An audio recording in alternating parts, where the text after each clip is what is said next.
মেয়েদের এহরাম নিয়ে একটি প্রশ্ন এসেছে। মেয়েদের এহরামের কাপড় কী ধরনের হওয়া চাই? মনে রাখতে হবে, মা বোনদেরকে বলছি, ছেলেদের এহরামের কাপড় দুটি টুকরো হবে, সেটা শুভ্র সাদা হবে, ঠিক আছে। কিন্তু মেয়েদের জন্য এই ধরনের স্পষ্ট আমরা কোনো হাদিসে পাইনি যে আলাদা দুটি টুকরো বা তিনটি টুকরো কাপড়, সেটার কোনো প্রয়োজন নেই। মেয়েরা স্বাভাবিক যে ড্রেস আছে সেই ড্রেসটা তারা পরবে, অর্থাৎ তারা যে 3 পিস পরতো, তবে হ্যাঁ শর্ত হলো তার শরীরটা যেন পুরোটা ঢেকে থাকে, পর্দার যাতে করে কোনো খেলাফ না হয়। মনে রাখতে হবে বিশ্বনবীর হাদিস, ওয়াগাদ্দাল বাসার, চক্ষুকে অবনর্মিত রাখা। মেয়েদের 4টি কাজ করলে তারা জান্নাতে যাবে, এর মধ্যে অন্যতম কাজ হচ্ছে তাকে পর্দা করতে হবে। গায়রে মাহরামের সামনে যাওয়ার কোনো সুযোগ নেই, পর্দা করতে হবে। অতএব এহরামের কাপড় তাদের জন্য নর্মাল যে 3 পিস তারা যে পরে বা তারা যে কাপড়গুলো পরে থাকে সেটাই হচ্ছে তাদের জন্য এহরামের কাপড়। শর্ত আছে, শর্তটা হলো সেটা হতে হবে ঢিলে ঢালা। কথা কি বুঝতে পেরেছেন? শর্ত কি? ঢিলে ঢালা, টাইট ফিট কাপড় পরা যাবে না।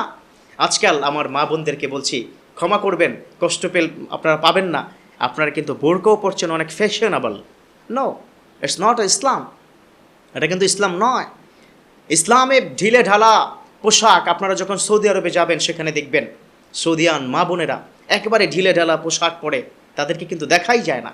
আর আমাদের দেশের এই পাশ্চাত্য কালচার এসে আমাদের দেশের ইসলামটাকে ধ্বংস করে ফেলেছে।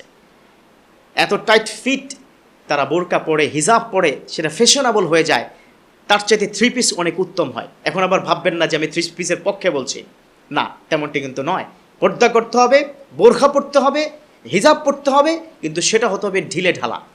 তাহলে আমরা এহরামের ক্ষেত্রে মেয়েরা এহরামের যে কাপড় পরবে সেটা নর্মাল কাপড় পরবে। সেকেন্ড ইস্যু হচ্ছে ঢিলে ঢালা কাপড় পরতে হবে। 3 নম্বর আরেকটা শর্ত, সেটা হচ্ছে এহরামের কাপড় যাতে পুরুষদের মতো না হয় মহিলাদের। এখন আপনি একটা জিন্সের প্যান্ট পরে নিলেন, ভাবলেন একটু চলাফেরা করতে সুবিধা হবে, খবরদার, বিশ্বনবী সাল্লাল্লাহু আলাইহি ওয়াসাল্লাম তিনি কিন্তু এটা পড়তে নিষেধ করেছেন। দায়ুস বলা হয় তাদেরকে, হাদিসের ভাষায় বলা হয় দায়ুস। দায়ুস নেভার গো টু হ্যাভেন, দায়ুসরা কোনো দিন জান্নাতে যাবে না। দায়ুস মানে হচ্ছে যারা পুরুষের পোশাককে নকল করে বা পুরুষের পোশাক যে মেয়েরা পরিধান করে। আজকাল আমাদের মা বোনেরা দেখবেন বিভিন্ন জায়গায় ঘুরে বেড়ায় প্যান্ট পরে, একটা উপরে একটা টি শার্ট পরে, খবরদার, এটা করা যাবে না।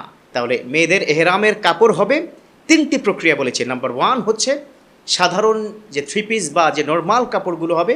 নাম্বার 2 হচ্ছে ঢিলে ঢালা হতে হবে। নাম্বার 3 হচ্ছে পুরুষের মতো হওয়া যাবে না। আল্লাহ পাক আমাদের মা বোনদেরকে বোঝার এবং এই অনুযায়ী আমল করার তৌফিক দান করুক, আমিন।